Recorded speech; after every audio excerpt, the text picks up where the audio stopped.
For Brody's first day of spring break, he made a special request that I thought was so cute. He asked if I would make chicken and dumplings just especially for his girlfriend so they could have a little date night at our condo. So even though I just finished up a 30-hour work weekend, I'm here at home making everything cute as can be with some fresh flowers and candles.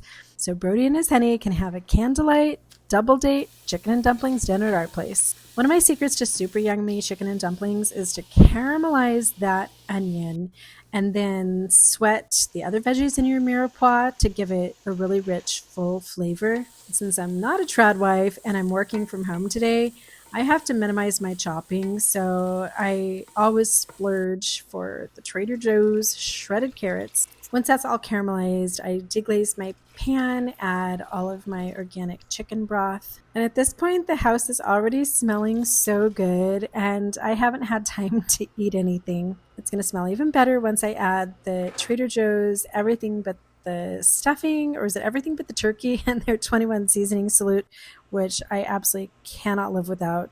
I don't really measure these. I just kind of like sprinkle them over the top of the pan. Sometimes I'll throw a raw organic chicken into the pot, but honestly, the Costco rotisserie, it may have some chemicals in it, but it's a lot cheaper. It's already done for me. I always plop the legs in and let them simmer with all the veggies and spices, just so that I get that really good flavor from the drumsticks. Once everything's all cooked and perfect, then I shred the rest of the chicken and add that. It just doesn't taste like my grandma's chicken and dumplings if I don't have the drumstick meat with the chicken breast.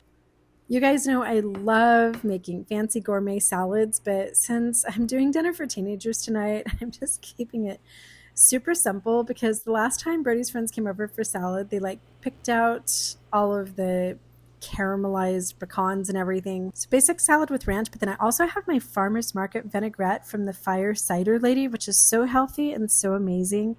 I'm using the Cracker Barrel dumpling mix, which I think tastes amazing. You can also use Bisquick, but I mean, you could certainly make your own dumplings.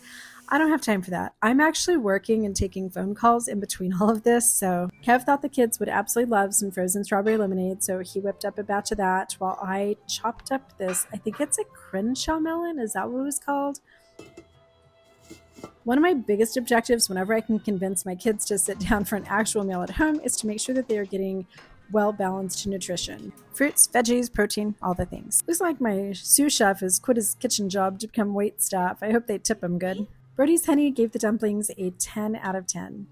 And the kids are just super cute.